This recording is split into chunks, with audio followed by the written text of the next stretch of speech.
Iceland has learned how to deal with threats like these. But now military competition has returned to the Arctic. And Iceland sits at the center of it all. The only NATO member without an army of its own. Iceland thought it would be okay, because NATO had its back.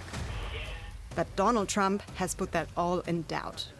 And Iceland is suddenly asking itself, what if NATO isn't enough?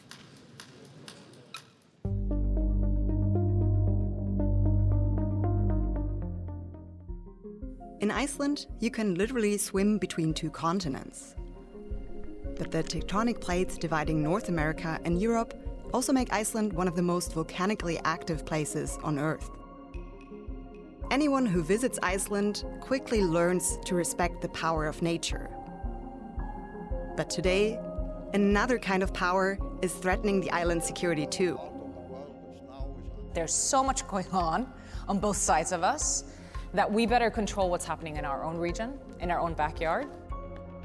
Iceland's backyard, that's the region between the Arctic Ocean and the North Atlantic, where military competition is growing more intense.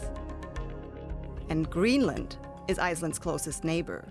Yes, that Greenland, the autonomous Danish territory that Trump has threatened to take over multiple times. We need Greenland for national security. But what really caused alarm in Iceland was this. I mean, our stock market took the first dip yesterday because of Iceland. So Iceland's already cost us a lot of money. I mean, at one point, he didn't even know whether he was talking about Iceland or Greenland. So obviously, this evokes strong feelings here. It did not make anyone feel particularly secure in Iceland. That's Pia Hansson. She's probably the expert in Iceland on international affairs. Iceland and Greenland do have a lot in common. Viking history, their remote, wild nature, and sparse populations. But Iceland is actually greener and less icy than Greenland. And it is an independent country. Around 400,000 people live here. That's roughly half the population of San Francisco. It might be small, but it is wealthy. Today, women hold all top leadership positions. Even the top Lutheran bishop is a woman. This is the current prime minister, Kristrún Frostadóttir. She has been pretty outspoken vis-à-vis Trump. Greenland belongs to the people of Greenland. The same is for Iceland, the same is for all these allies that are around us.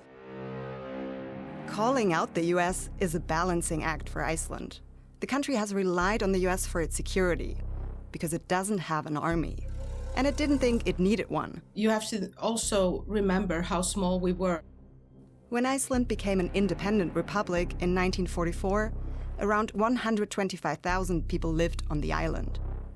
And we were extremely poor. The dream was always to be that, to be the neutral, tiny little island in the middle of the ocean that nobody would bother, make good relations with everyone, but not take sides. But that changed, of course, dramatically as soon as we entered NATO in '49. This union of 12 nations became known as the North Atlantic Treaty Organization, or more simply, NATO. They were sworn to stand together against aggression. An attack against one would be an attack against all. But hundreds took to the streets in protest. People worried that joining NATO would break with Iceland's neutrality. It was heated. It was politically highly charged. It was for a long time still quite controversial. Still, the political decision behind Iceland joining NATO was pragmatic. If you don't even have an army, you need somebody else to take care of your security. But why would NATO want a country without an army? Location, location, location. Certainly the US pushed for us joining NATO because the importance of actually having a presence here. This region is of high importance, strategically speaking. Just for context, the first US troops actually landed in Iceland before the US joined World War II. They took over an occupation from the British, who had started it to prevent Nazi Germany from invading the island. Iceland lies on what is called the Greenland-Iceland-UK gap. or GIUK, a naval choke point between the Arctic Ocean and the Atlantic. That area became a front line during the Cold War.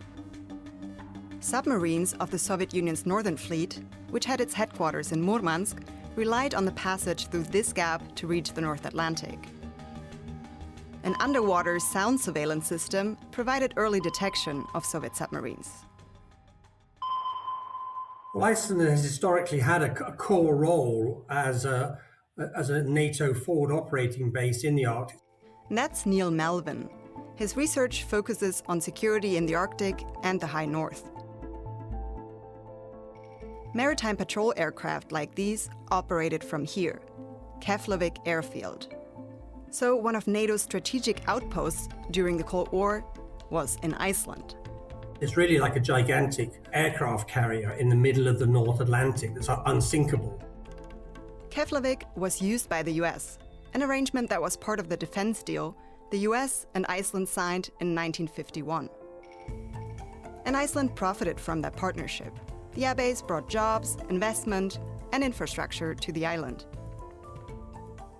For 60 years, we had this large US operating base with permanent forces based in Iceland at the airport, Keflavík. At the end of the Cold War, I think we all kind of hoped and we're into the end of history. Things are just hunky-dory by now, and we're just going to be happy and nobody's going to have a war anywhere in Europe. And in 2006, the assessment was made that the threat had basically ended, that we didn't see this confrontation in Europe anymore. In 2006, the US military left Iceland. By the way, US giant McDonald's stuck around until 2009, when it closed its restaurants on the island amidst the global financial crisis. But one true piece of Americana remained. A large fry and a cheeseburger survived for more than a decade and were on display at a hostel. But back to our story. The US was technically still Iceland's security guarantor, but was basically just phoning it in. I think many people in Iceland felt that they didn't really have a protector at that point. It was almost like on a personal level for many of the politicians. They felt betrayed.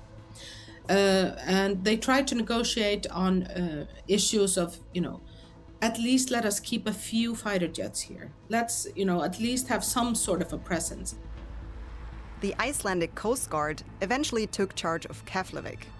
The agency is the closest thing to a military that Iceland has. At Keflavík, Iceland continued hosting NATO military exercises, including a few fighter jets, at least temporarily. But the Coast Guard also carried on with its traditional missions like sea rescue. And remember, everything was hunky-dory, right?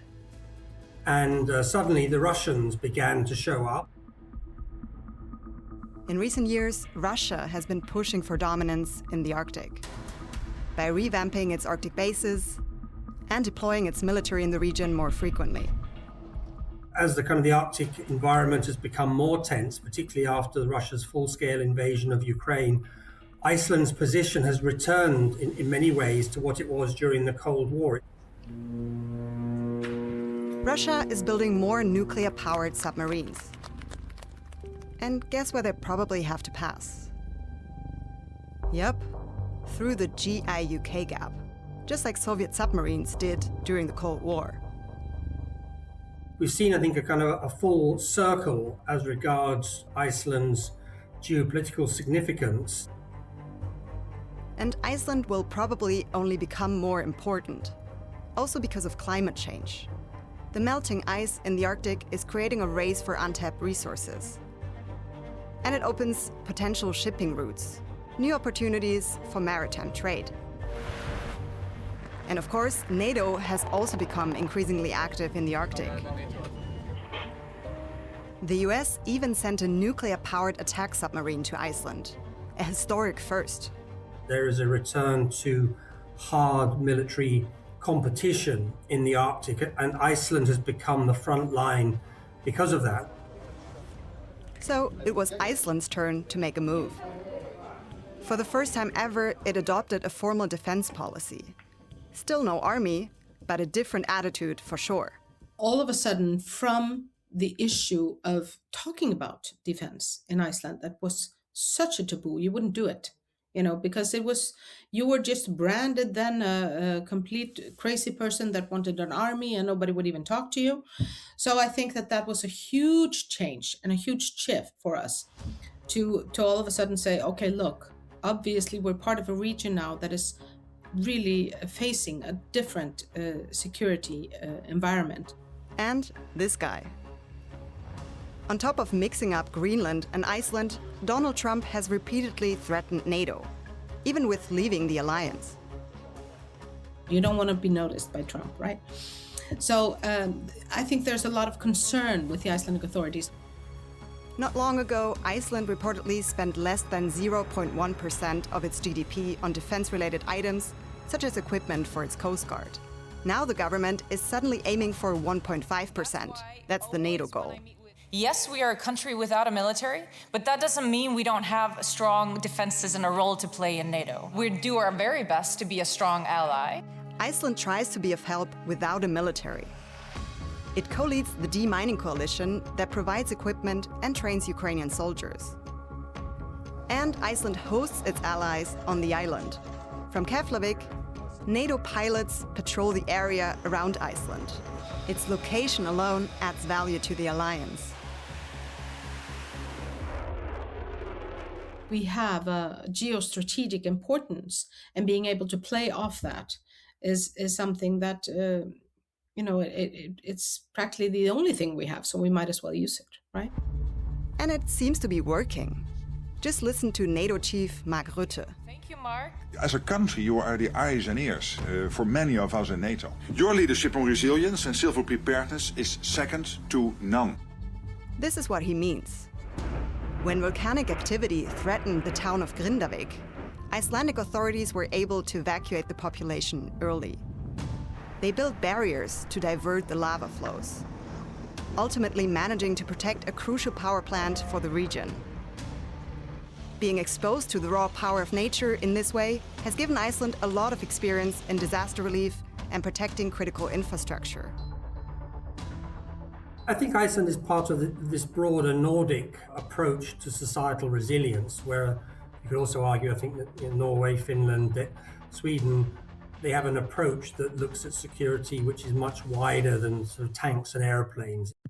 Like Iceland, Norway is part of NATO, and Finland and Sweden just joined recently following Russia's full-scale invasion of Ukraine. They all worry about Russia's military aggression. And now they wonder whether the US will be there if they need them. That has led the Nordic family to move closer together. Iceland, Norway, Finland, Sweden, and also Denmark have deepened their cooperation when it comes to defense. And there's an even bigger group of countries that Iceland is looking towards: the European Union. In 2025, EU Chief Ursula von der Leyen came to Iceland to explore the island and discuss closer ties. Less than a year later, Iceland signed a defense partnership with the EU.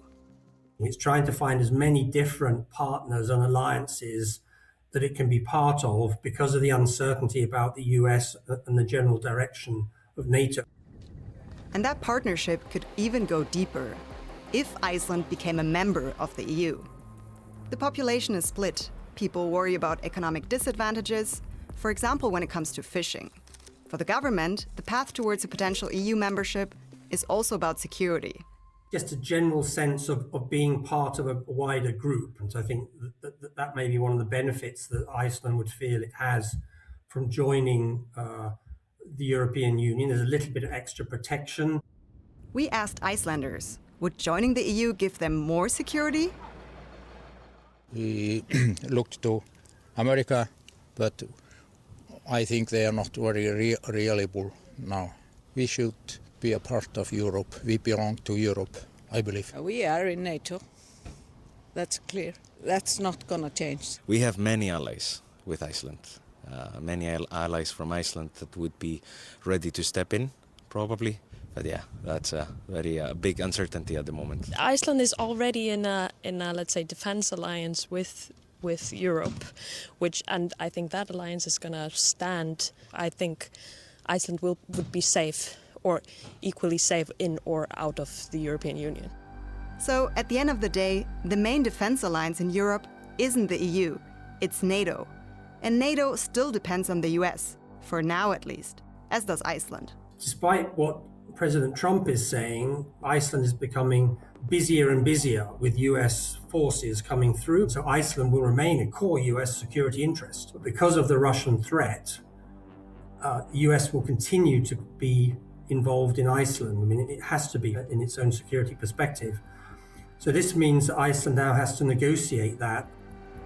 Iceland might not have an army to defend itself, but it's been building friendships. And it won't let anyone forget where it is on the map.